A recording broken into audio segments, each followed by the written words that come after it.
So I wanted to welcome everyone to the Women Veterans Alliance. This is our Wednesday webinar series. I'm Melissa Washington. I'm a Navy veteran and the CEO and founder of Women Veterans Alliance, and welcome. So if you're not familiar with our organization, we are a nationwide organization, and our primary focus is to connect you, the woman veteran, with resources and each other. And we do that through our online events as well as our in-person events, which we're excited to go in this year. And if you haven't heard of the Unconference, that is our annual signature event. This year it will take place in the Tropicana, Las Vegas, October 8th through the 10th. And stay tuned for Early Bird Special that should hopefully be coming out next week. So if you've never been, it's an event you'll definitely want to come to Las Vegas for. If you're not following us or liking us on social media, please do so. We are on Facebook, LinkedIn, Twitter, Instagram, Pinterest, and of course, YouTube. And we also too have previous webinars that are on our YouTube channel as well. So you can go onto YouTube, just type in Women Veterans Alliance, and you'll be able to see the previous webinars that we've had, and also to other information that's on there. So again, using the chat box. So if you've never used the chat box, you can do so, and you can look for it where it says chat. So before I introduce our presenter, just so everybody can get used to using the chat box, if you want to go ahead and use the chat box, let us know where you are located and what branch of service you're in. It's not a requirement, but if you would like to share that, you can go ahead and do so at this time. We love to know where you're at and what branch of service you were in or still in. But so I don't want to take up much time because I want to give the time to Dannielle. And so Dannielle, I've known her for several years, and this woman is phenomenal. So she just has so much information to share when it comes to federal careers. So I'm going to read really quickly some of her bio because she's got a long bio, but I'm going to read a little bit of it. 4th generation Army veteran and founder of First Class Resumes and Career Services. She's a certified federal career coach, certified federal job search trainer, and federal resume writer certified through the Federal Career Training Institute. In addition to her federal certifications, she's also a certified professional resume writer, certified employment interview consultant, a member of several resume associations. So I definitely feel she is an expert when it comes to this, to give us the 10 steps to a federal job. So without further ado, Dannielle, it's all over to you.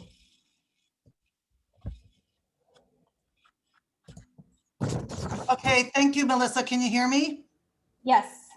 Okay, hi, thank you for that lovely introduction. Thank you for letting me be here today with all of you. And we're going to talk about federal resumes.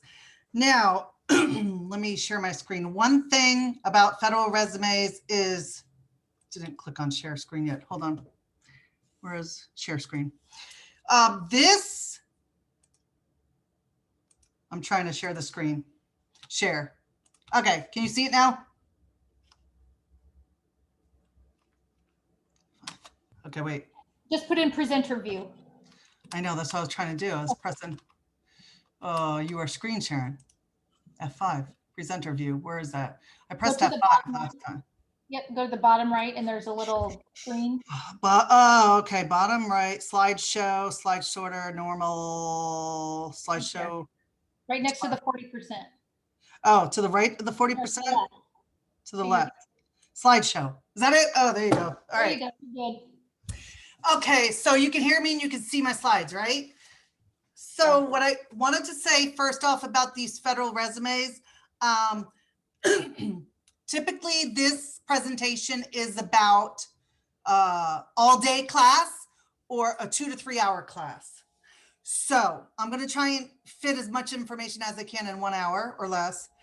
So I'm going to go fast. So I please ask that you hold all questions till the end.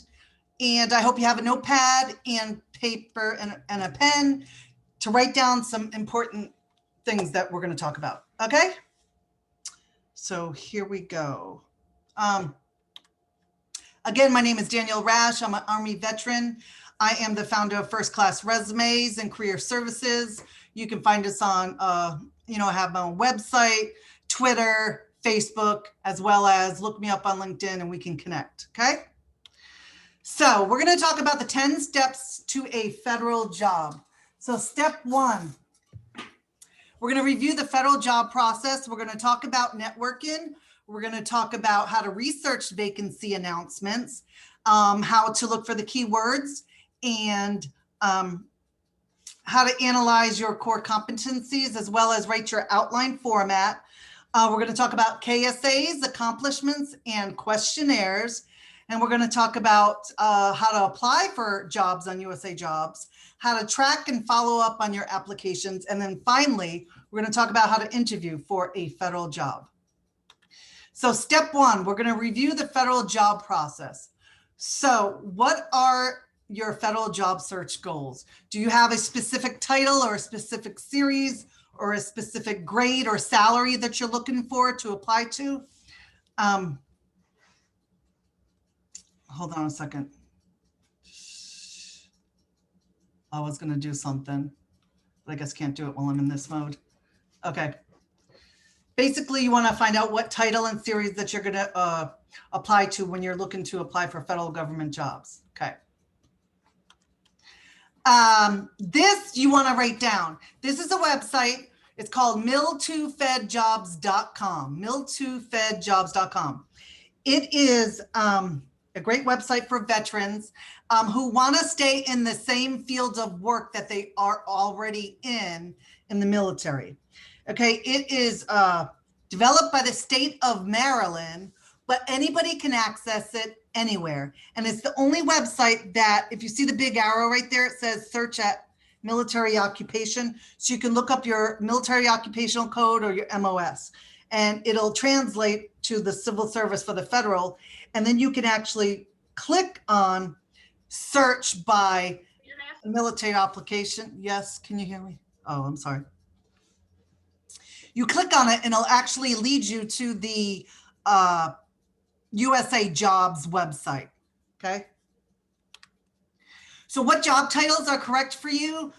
If you write this down, this link at the bottom, this is the classification standards that list the job titles, and you can go through them. There's a bunch of them, and you can pretty much read them all and see where you fall in as far as what field you would be looking in and what type of series you want to apply to. So how does HR determine your qualifications? They're going to look at your experience. They're going to look at your past positions you've held, as well as your education and the training that you've had. This is just kind of a chart to show you what you automatically qualify for with education. So for example, a GS4, if you didn't have no experience at all and you had, let's say, 3 years of college, so that's 2 years above high school, you would qualify for a GS4. Now, if you had your bachelor's degree with education alone, you would qualify for GS5. And that's just on education alone. So this is a chart for the salary level. You can kind of get an idea of the salary range. This is the 2018 chart, but you get the gist of it. So like if you are grade on the left-hand side an 11, a GS11, then the pay would be, your salary would be $53,062. Now, after a year, you would jump to step 2, step 3, step 4, and all the way up. That's how the pay bands work. That's how the steps work. But there's something more to the steps too that I'm going to explain right here. So within this step increase for 1 year for steps 2 to 4.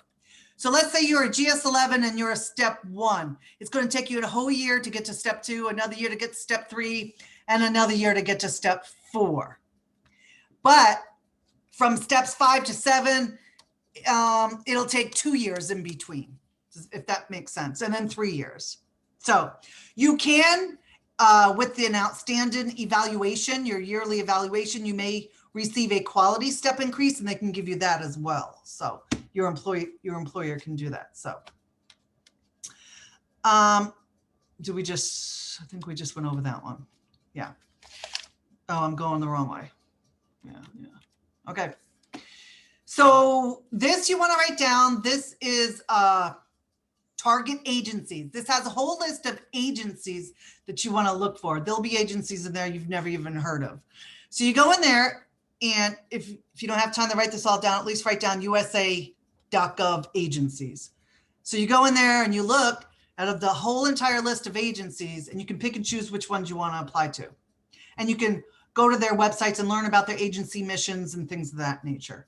So there are special federal hiring opportunities. They have direct hires. You can find them at the job fairs or through veteran representatives or SPPC, which we'll talk about soon, as well as pathways. That's another federal hiring opportunity. They have internships for the pathways, recent graduates or current students. You can also apply as dual status military technicians that pretty much work 9 to 5 during the week, and on the weekends do the reserves and the guard. And there's also NAF, non-appropriated funds. So there's several federal hiring opportunities, special federal hiring opportunities you can use. There's also the accepted service, and the accepted service would be maybe from CIA and the FBI, certain places of that nature that are listed here. They necessarily do not always post on USA Jobs, but they will post the jobs on their website. So those are accepted positions, but most of the competitive positions are listed on USA Jobs. Okay, so for the competitive positions that are listed on USA Jobs, you're the applicant. You're going to apply on USA Jobs. You're going to submit your resume and your documents. You're going to answer the questions on the questionnaire. After you do that, then it'll go to the HR hiring manager. They're going to check your application for the minimum qualifications. They're going to rate and rank each applicant and apply preference for veterans if it's applicable. They're also going to place you in a ranking order and issue a certificate of applicants to the hiring official. So then when you've heard the cert list, or I made this cert list, that is going to get transferred to the hiring official. And so when the hiring manager gets that list, then they will select from that list which applicants they want to interview. And then they'll make their final selection. So now we are on to step number 2, networking. Okay, so networking, a little thing about networking I want to talk about is I hear a lot from applicants that I'm not even going to try to apply to federal government jobs because it's all in who you know. Now, I don't believe that. I'm just telling you about the networking. It can help you to get there maybe faster, maybe not. For instance, if you networked with a veterans representative to assist you and you had 30% or more, you're a disabled vet, or you networked with SPPC manager or someone that you've known from your past work environment, I guess. But that's not necessarily going to help you because you still have to write your resume correct way to get to the hiring official so that your name lands on the list. So the hiring official will have it. But, it can get you there faster. But don't think because if you don't network, that it's all in who you know, because that's not necessarily true. Because I know people who've, got federal government positions and didn't know a soul. So just putting that out there. I've actually landed 3 with 3 different agencies and I didn't know anyone. So if you're going to network, these are things you can do to network, questions to ask. If you work with them before, you can, them, they know you, they know how you work in the environment. So you're going to ask them, do they have any jobs available? Do you know if they're hiring? Are there any that are listed on USA Jobs? Or what are the connections that maybe perhaps you can make with them? You can also attend job fairs. They have job fairs, federal job fairs and career expos. And what I would do, I would tell you to research the agencies that are attending these career fairs. And let's say there's 30 of them attending. Well, you're not going to go to 30 tables. You might go to 10. You might zone in on 10 or 5 or whatever the case may be. So you want to look at the list of the agencies that are going to be at the career fair so that you can write down which one you definitely are going to go to first or want to go to. Okay. A lot of these career fairs, they do hire on the spot, especially if they had direct hire positions. So just keep that in mind as well. Like I said, if they're hiring for a special hiring authority, you could get hired by networking for positions that are non-competitively, and they're not necessarily posted on USA Jobs yet. And yeah, okay. So who do you contact for these non-competitive jobs? Like I mentioned before, you write this down, the SPPC, Selective Placement Program Coordinators. If you are a 30% or more disabled vet or a civilian with a targeted disability, you can reach out to the SPPC because they are hiring direct hires. Now, this is assuming you qualify for the position. You have to qualify for the position first, then it's just going to give you the job.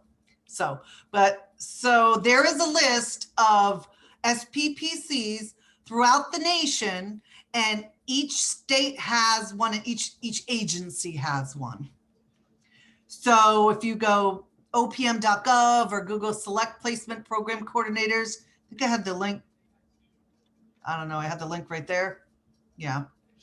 So you click on the state you want to go to and you search by agency, and then you'll have the name. You can simply email them a letter to these SPPCs and ask them if they had any non-competitive positions they were hiring for. This is another site that's really good for veterans. Feds Hire Vets. Another great site to go to, and they have jobs posted on there. And when you click on the jobs, I believe they go right to USA Jobs.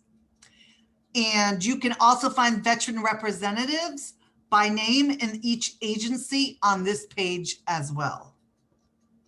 Okay. And they have direct hire positions and for veterans, so 30% or more. Okay, so now we're going to talk about networking again. We're going to network at the job fair through email, LinkedIn. I've seen some federal government jobs on LinkedIn as well, and some recruiters on there as well. And then make sure to follow up. Okay, so when you go to these career fairs, make sure you have a one-page networking resume.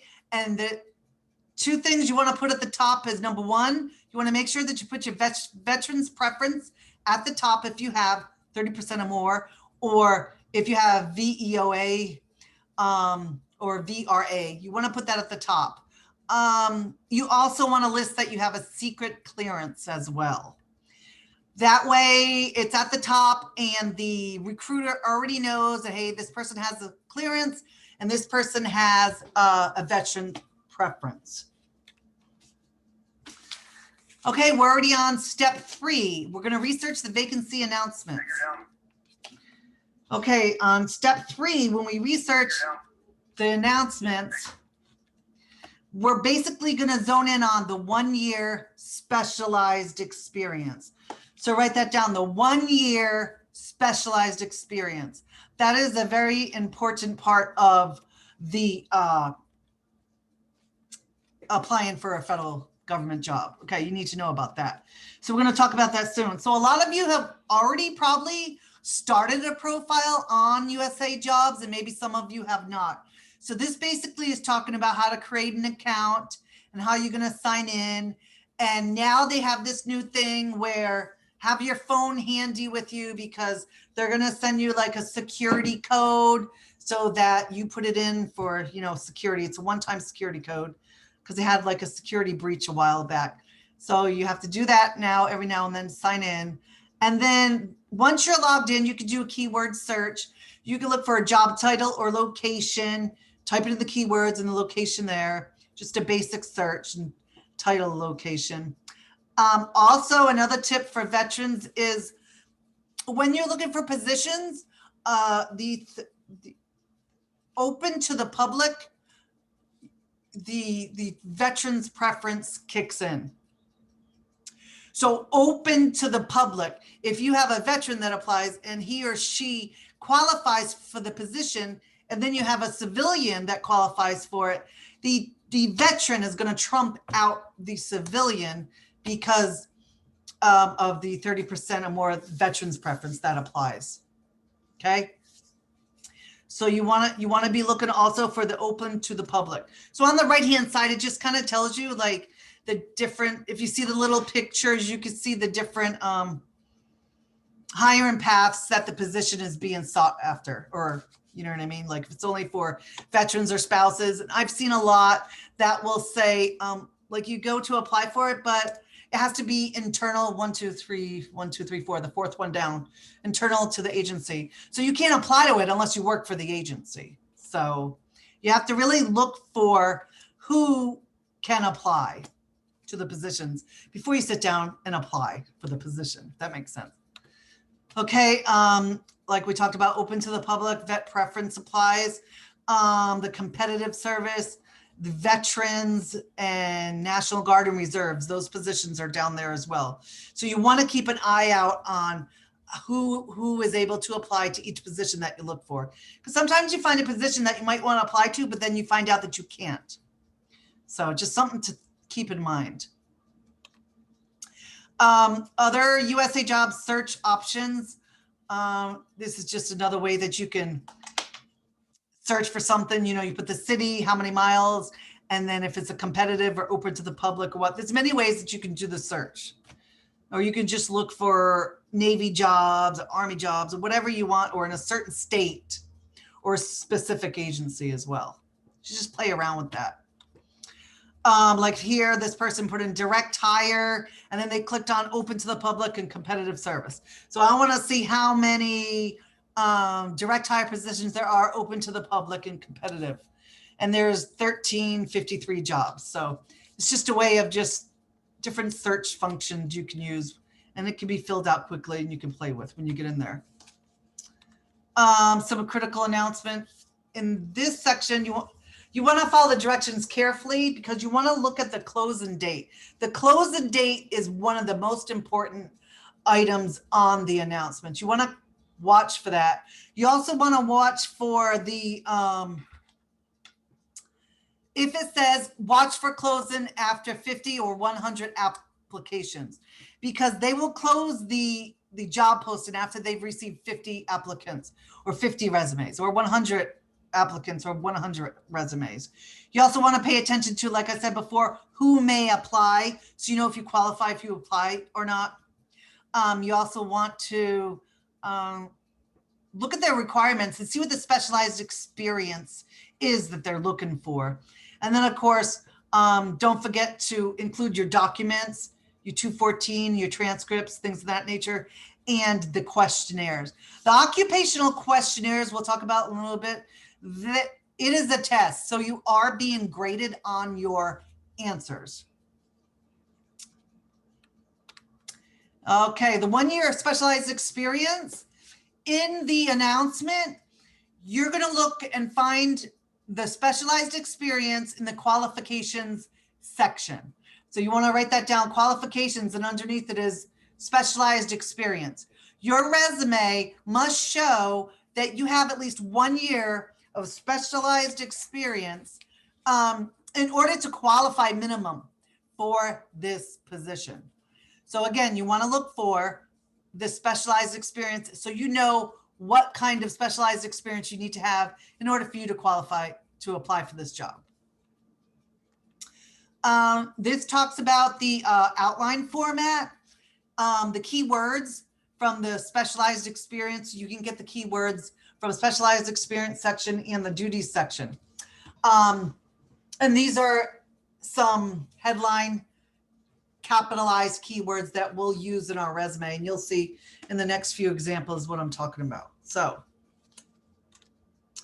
you want to match your resume to the questionnaire.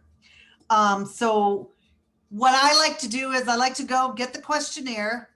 And if you can't find it, a trick would be to press Control F, and then in the find button, type in questionnaire, and the questionnaire will pop up.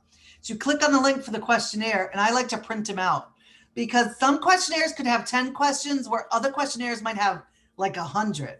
So, and it's all multiple choice, A, B, C, D, E. So I like to highlight or circle the answer for each one that I'm going to give when I'm applying for a position. That way, when I go in to do the questionnaire, I already have my answers and I know this one's A, B, C, whatever. It makes it so much easier. But not only that, you want whatever you answer on the questionnaire, what they're asking for, you want to make sure you incorporate that into your resume. So it's not enough to answer and say, yeah, I'm an expert on A, B, C. And then you go to the resume and it's not showing that you're an expert on A, B, C. That makes sense. So, okay, so now we're on to step 4 already. We're going to talk about analyzing the vacancy announcements for keywords. So in the federal hiring, computers do not scan the resumes. There are HR professionals, there are humans actually really reading and looking for these keywords on your resume. So the Resumex was utilized a while ago, but they don't use it anymore. Back in 2012, it was eliminated. So the only agency that utilizes it is NASA. Okay, and they still use the Resumex. So they're looking for those keywords. However, the majority of the agencies are utilizing a human to look for these keywords. So you want to make sure these keywords are in your documents when you're applying for these jobs. So where do you find them? You're going to find them in, write this down, in the duties section. You're going to find this in the specialized experience section and questionnaire. Those are 3 good places to find keywords. And you're going to match those keywords to your resume. You're going to match your resume to the keywords. Yeah. So keywords repeat. They're usually in the job title and the job description. And it is basically, you want to ask yourself when you're reading these announcements, what does this person do every day in their job? What kind of person are they looking for? What do they want this person to do as far as a job function or task on an everyday basis? So for example, this one, let's say they're looking for a logistics management specialist, and they're looking for someone to serve on a response team working during and after public health emergency response. Number 2, so they're looking for someone that assists with coordination activities for response teams in the field to support their mission. Number 3, so you just see response team over and over and over again. So it looks like they're looking for someone in the logistics to serve on a response team. And so you really just want to read through these announcements to see if you can pull out the keywords. So other keywords in there, they're looking for somebody that coordinates activities for the response team. They're looking for someone responsible for supplies and shipping and things of that nature. So here's an example. So for the GS11 position, number 1. Okay, so they're looking for someone to developing and providing logistics plan and data, blah, blah, blah. So the keyword to take out of there is they're looking for someone to develop and provide logistics planning data. So that is your keyword, and that is capitalized, and you will pull that out of there, and you want to put that in your resume because you want to show the hiring manager that you have experience developing and providing logistics planning data. And now underneath that, you're going to write a little paragraph of your experience in your job or all the jobs you've held, providing logistics planning experience or whatever the case may be. Okay, we'll touch a little bit more on that later. I think I have more, you'll see more examples on that one. So step 5, we're going to talk about analyzing your core competencies. So what are your core competencies? They're soft skills that can make a difference in your resume. And basically they're going to have you make you stand out. You can find them in mission statements and announcements, as well as agency websites. Now, you can find them in announcements because they're going to list it like this, and basically they're looking for someone, let's say, do you have a desire to help SSA manage its Social Security programs? Do you have a desire to analyze and solve problems? So they're looking for someone that can solve problems. They're looking for someone with empathy. And these are the core competencies they're looking for in a specific employee. So these are just a few other places you can find, you can use the core competencies. You can use them in your resume, and you can actually use them when you're writing your key accomplishments or your key achievement stories. You can also use them in interviewing and determine if the agency is an overall fit for you or not, depending on their core competencies. In step 6 to 10 in this section, we're going to talk about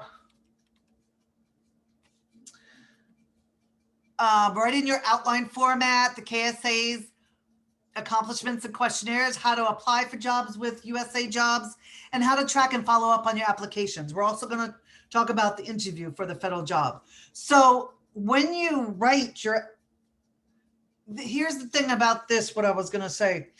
If you notice, a lot of work goes into your resume before you even start applying to a position.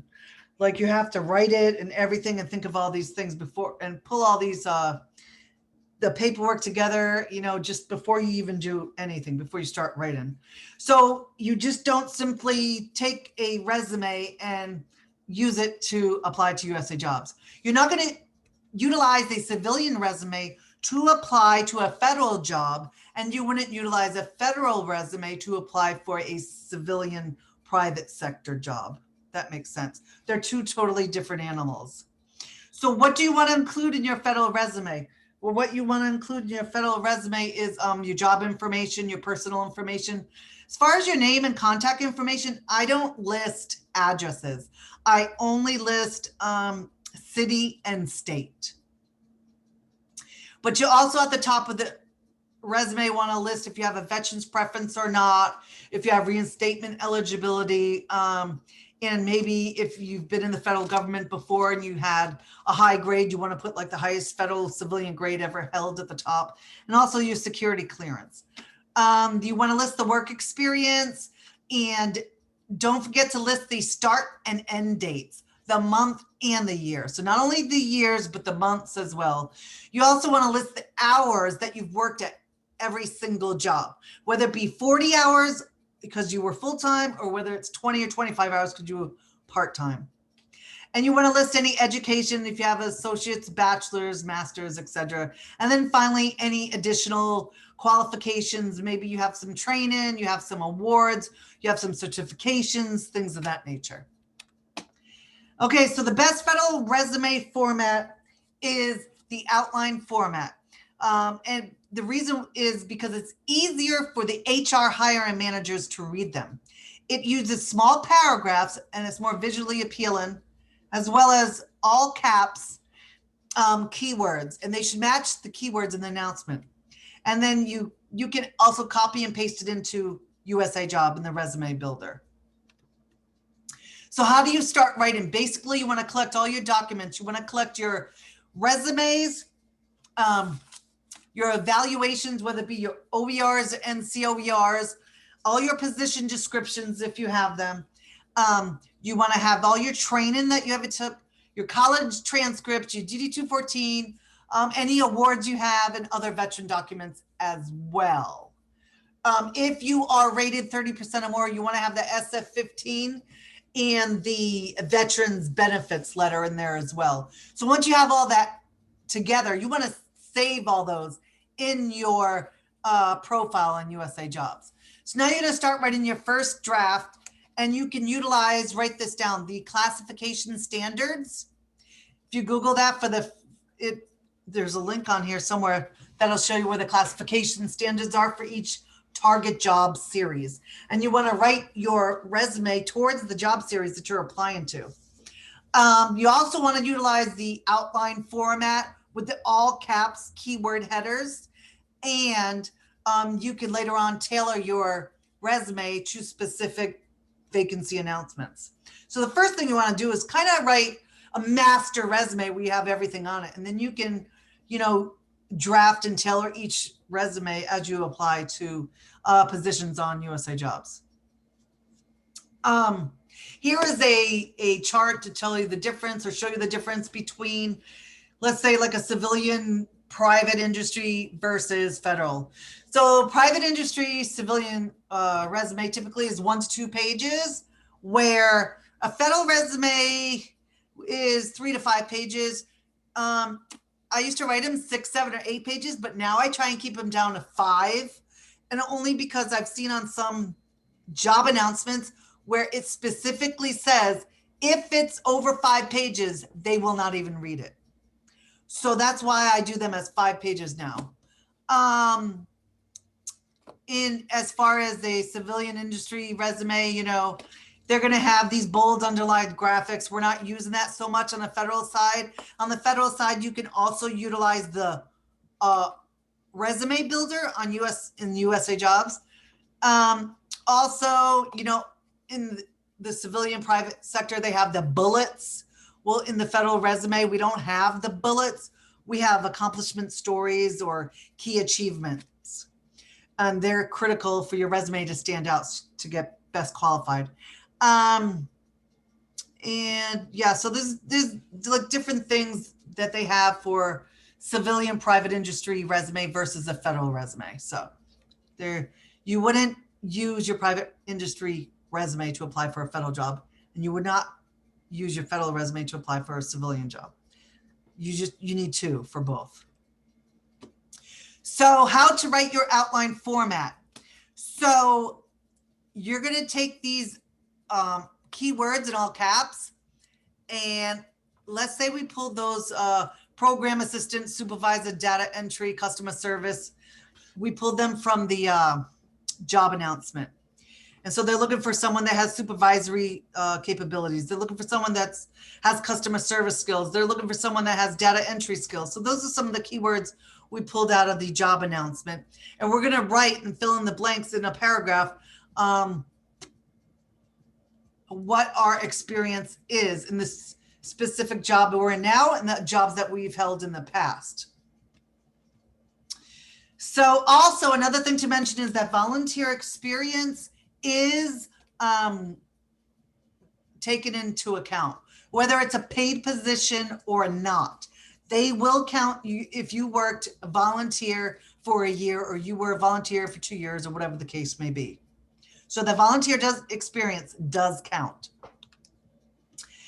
Back in the day, if you remember, when we used to write these federal resumes, we used to write them in the block style. Some of you can probably remember.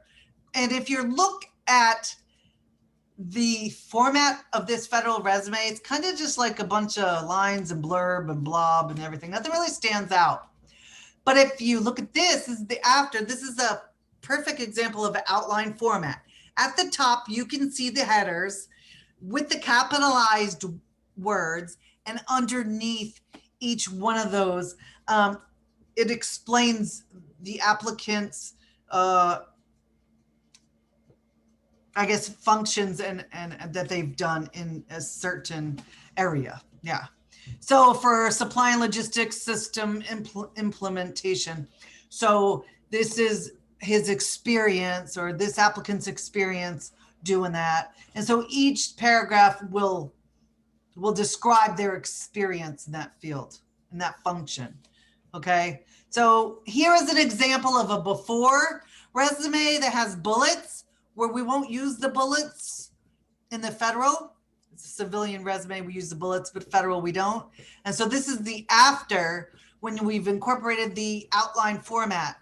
And notice how from that to this, you can see how the difference is in the visual appeal and how it stands out. It shows that he has experience in administrative planning, and it shows this applicant has experience in oral and written communication and the things that he's done.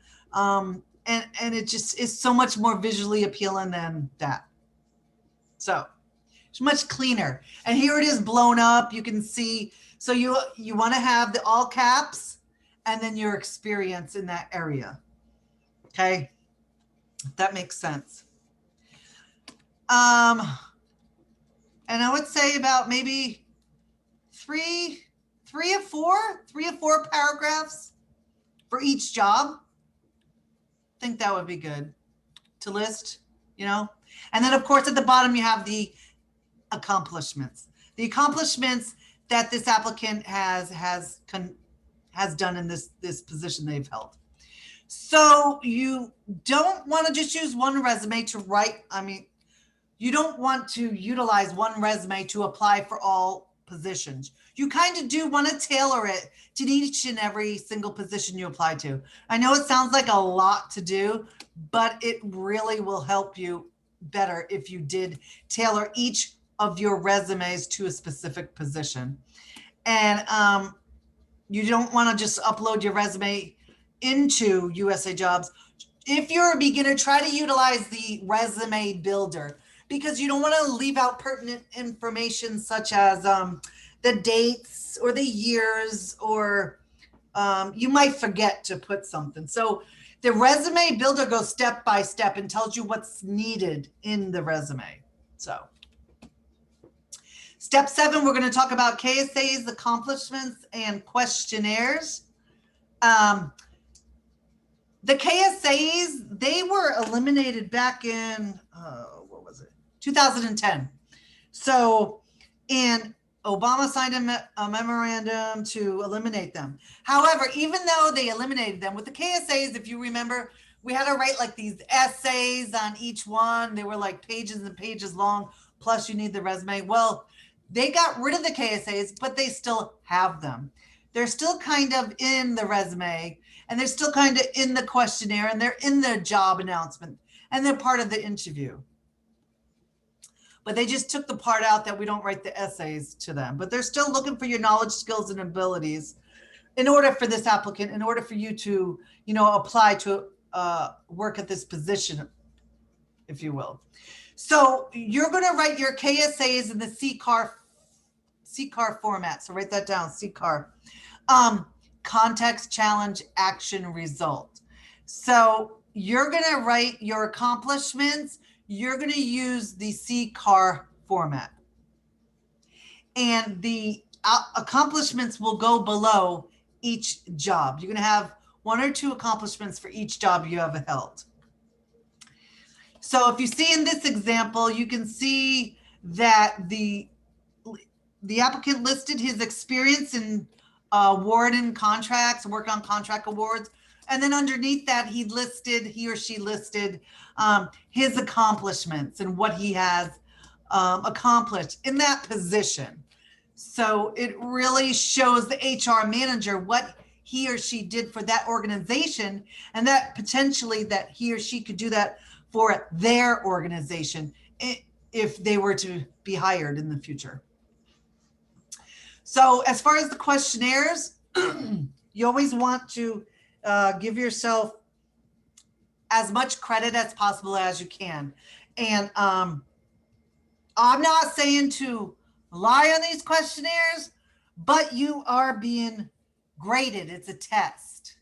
You're going to get scores. So for example, if I was to apply for a position I saw the questionnaire and it asked me if you are experienced or in budgeting or financial or things of that nature, I wouldn't even apply to that because I'm not a numbers person. I'm not a finance person. I'm not a budget person.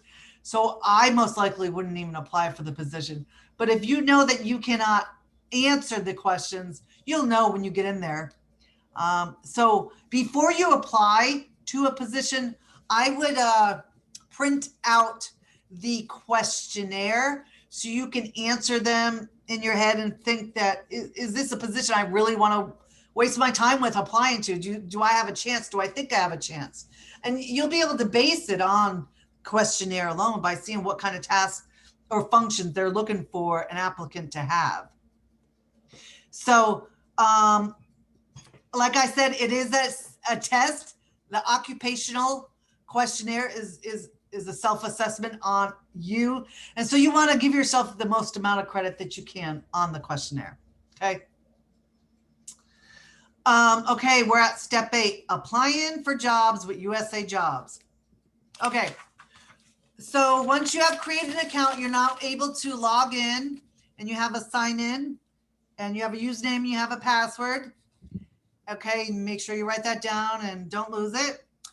And once you're in, you'll be able to see all the applications that you've applied to. And you'll be able to do some save searches, and you're also able to save some jobs as well. Jobs that you want to go back to later in the future to apply to. Okay. And you can view all this once you're in the USA Jobs. You can view it on your account and your profile. So make sure you answer the profile sections carefully. You know, they have a lot of questions when you first build in your profile. They're asked to have you have served in the military service, do you have veterans preference, things of that nature. And they're going to have more eligibility questions that you need to answer when you go in to the profile. Also, there's different hiring paths on USA Jobs. If you scroll down at the bottom, you can actually see this on USA Job. It might be on their homepage where it says like, I'm a veteran. You could just click on there and read about it. I'm a student. You just click on there and you can look at the different hiring paths they have. Okay. There's a lot of them in there. Military spouses and individuals with disabilities as well. My friend has to pay it too. Also, you are allowed to save up to 5 resumes and can store 5 resumes at a time. So just heads up on that, okay? And make sure you know which one you're clicking on when you're applying to a certain position. Like you don't want to apply on, I don't know, say like they're asking for a trainer. You want to make sure you click on your training position or your training resume that you have. It has all your training and presentations on there, things of that nature. So you want to be very particular which one you're applying to. And you can name them different things too. This is a great debate about building a resume with the resume builder versus the upload. I personally do the upload because I've done it for so long. But if you're a beginner and you're just starting out, I would highly recommend to utilize the resume builder because it will allow you to not miss anything because they have so many questions in there that you might miss to list the years or list the months or list the supervisor or list the hours. There's so many things that you can miss. So I would highly suggest to utilize the resume builder when you're first starting out. Like I said, you don't want to miss the hours or the supervisor's name and any other pertinent information that you need to put in there. So yeah, again, use the builder. When you get into the resume builder, if you haven't used it yet, you have little blocks like this. You just tab and fill it all out.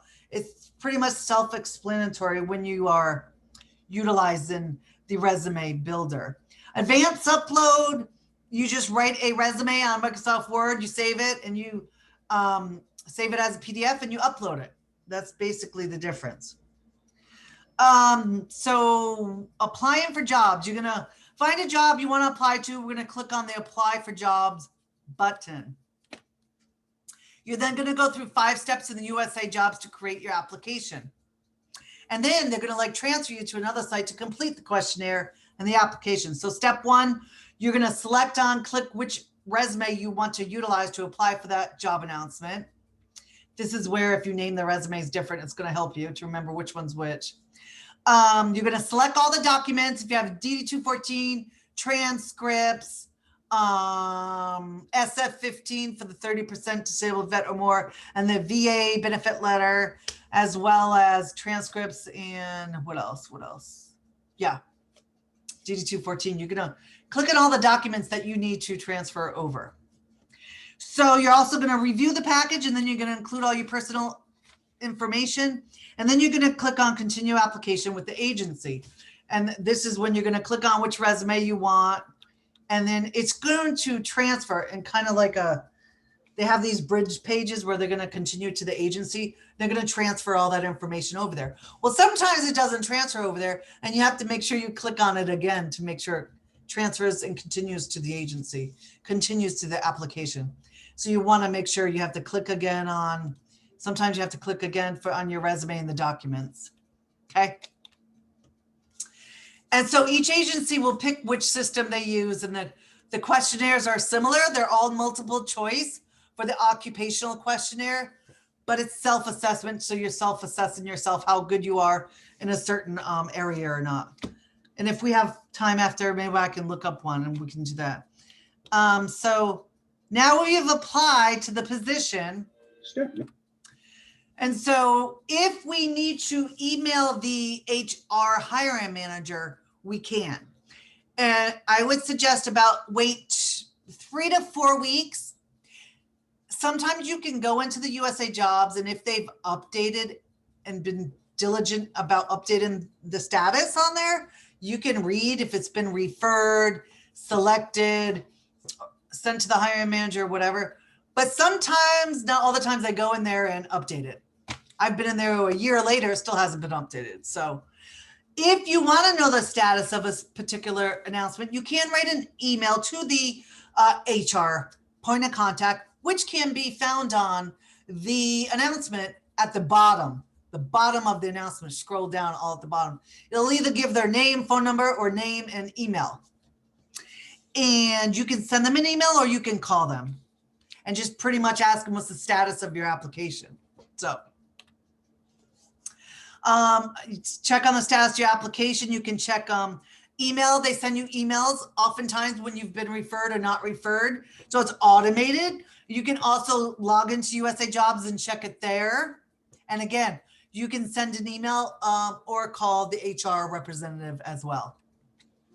So you're going to get application results when you log in that'll say like best qualified, referred, not referred, and things of that nature. So like, the selected, as far as this example shows you right here.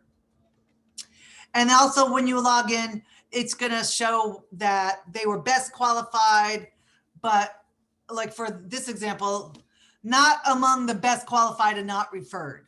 So that means this applicant was not referred to the hiring manager, was not placed on the certification list. Okay. She called and found out that she was best qualified, but the veterans took the list and then she felt better. Okay. So best qualified, referred, interviewed, and hired. That's what we want. We want best qualified and referred. Then we want to be interviewed and hired. So this is just another application result, gives you a example of what it looks like. On this one where it says rated EL is for eligible, open to all qualified candidates. Okay. And then R is referred. Okay. And vet preference. There you go.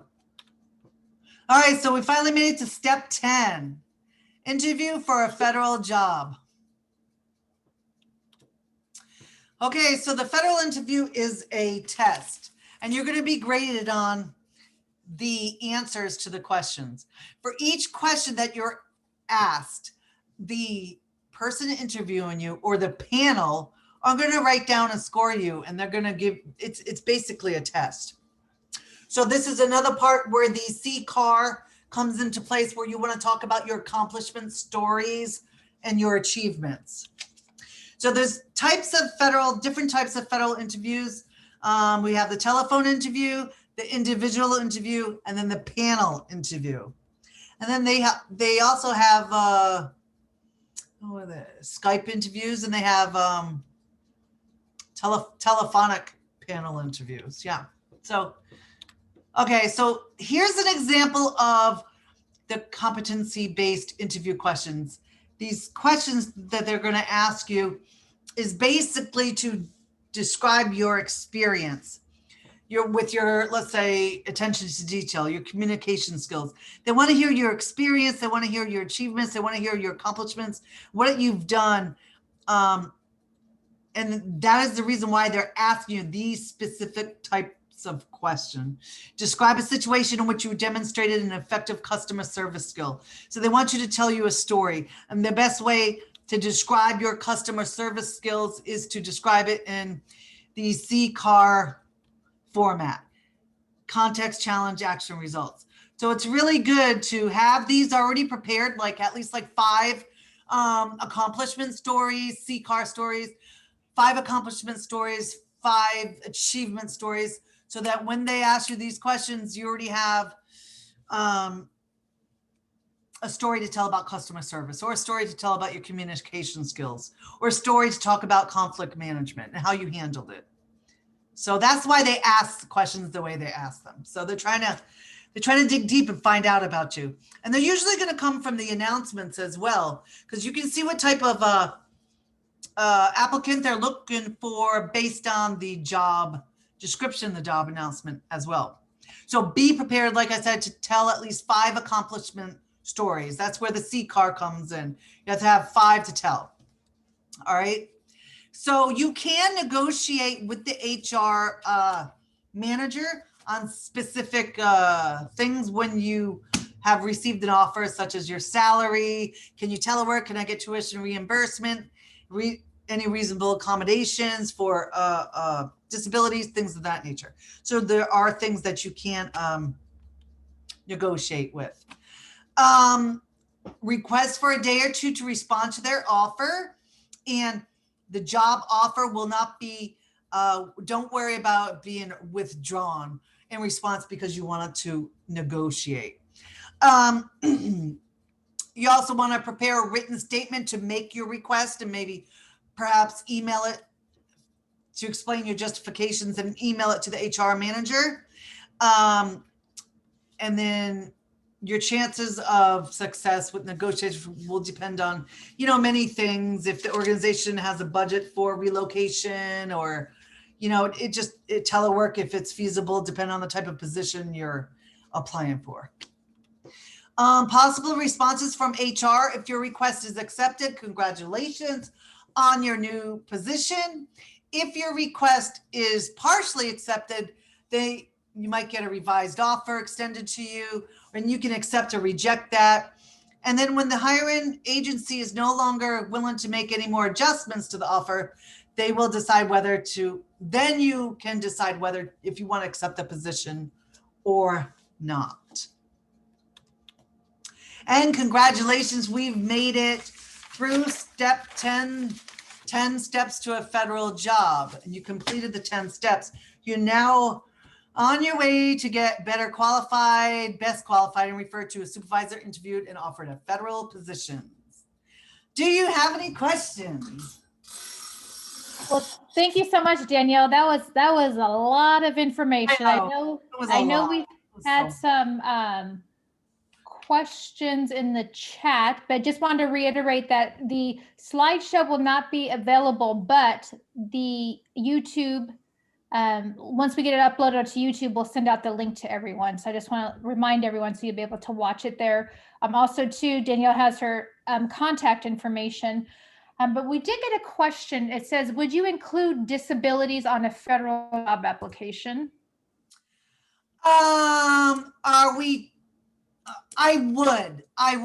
If you are a Schedule A applicant, which means you have a disability, whether it be physical or psychiatric, you can list at the top of your resume that you are Schedule A qualified.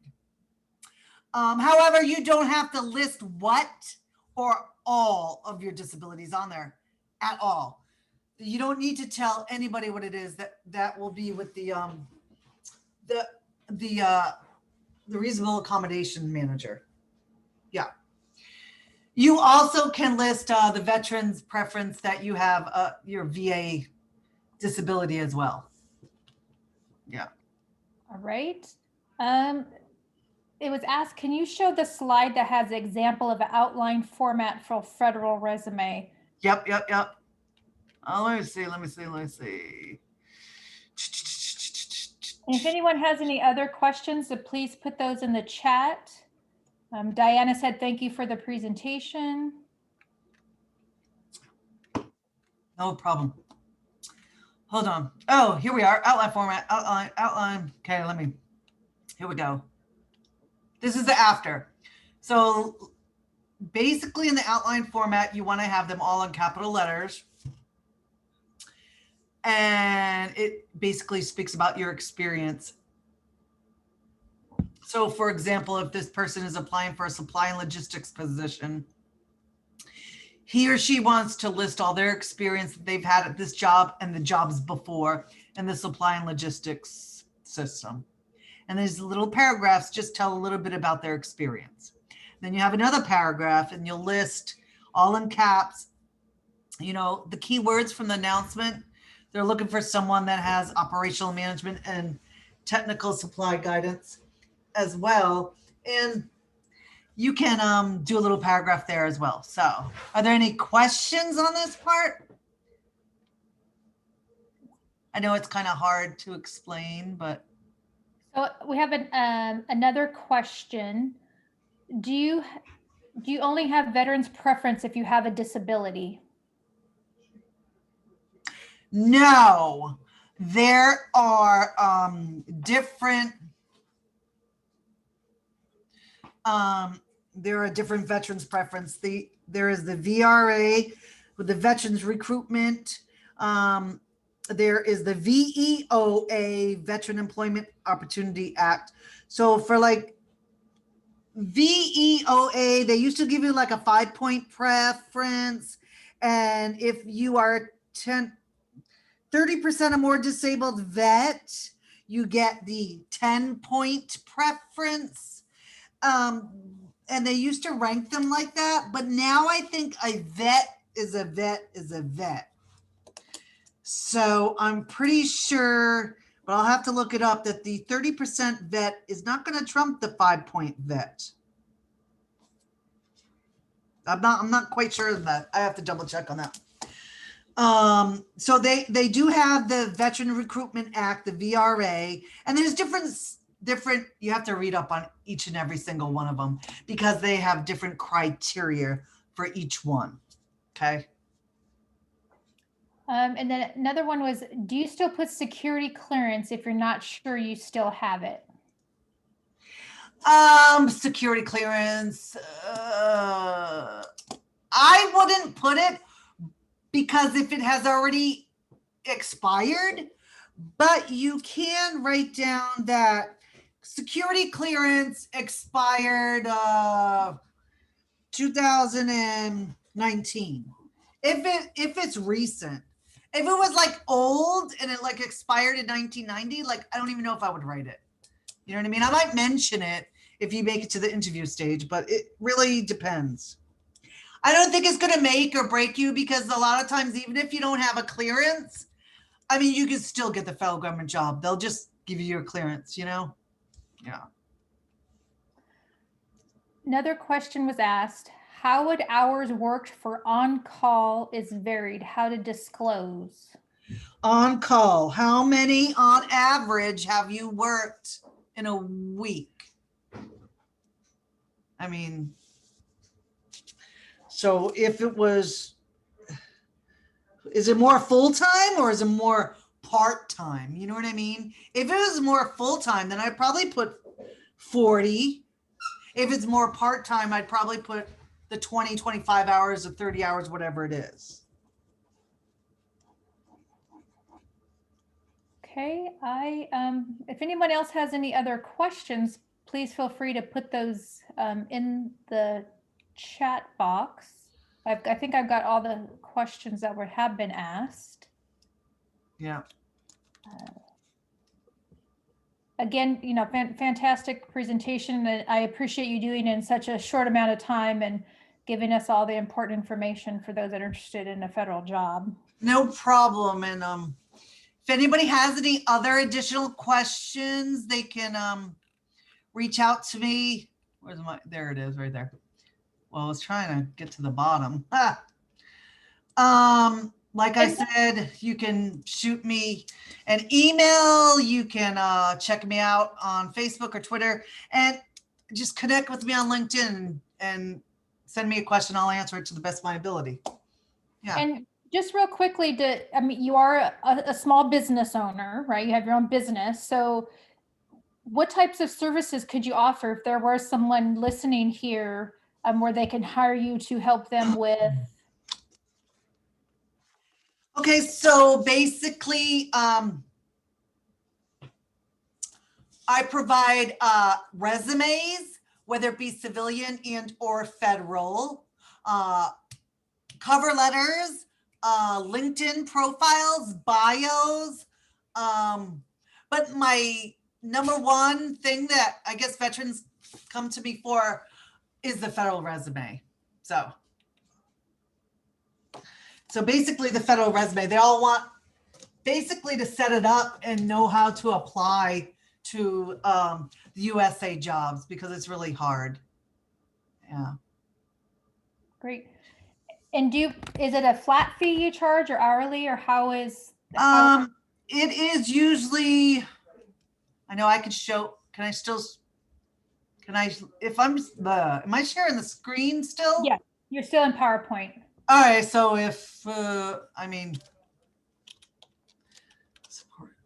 So while you're doing that, I'm gonna, we have another question. So while you're doing that. Yep, go ahead.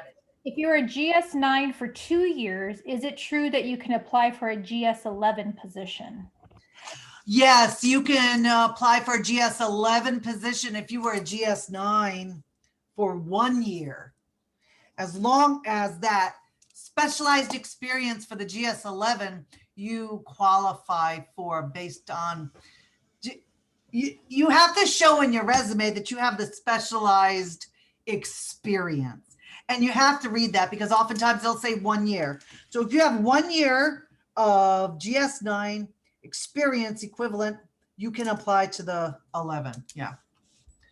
Just to give you I just had it. Oh, I guess my website, whatever. These are the services that, is it?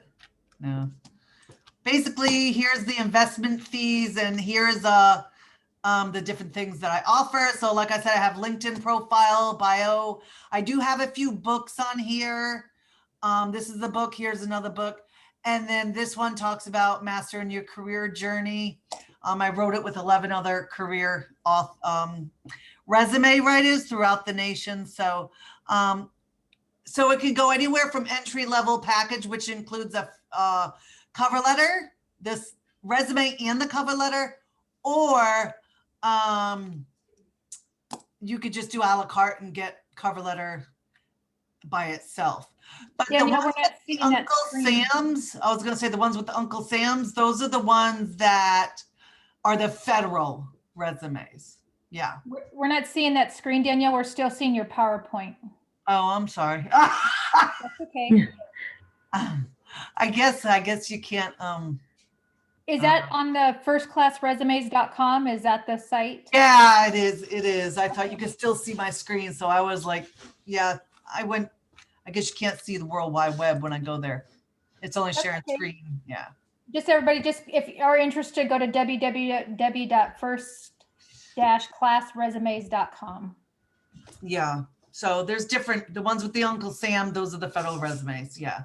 It's different prices because like if you're applying for a GS5, it's going to be a different price for someone that's applying for like a GS12, because there's more experience you have to talk to. Yeah. Okay. I'm putting that link in the chat just so that way if everybody if they wanted to click on it, they can.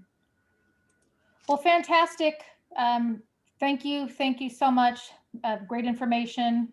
A lot of people have posted in the chat that they appreciate this time and all of your vast knowledge. Thank you very much for having me. It was a lot of fun. Yes. All right. Well, thank you, everyone. Bye. Thank you very much.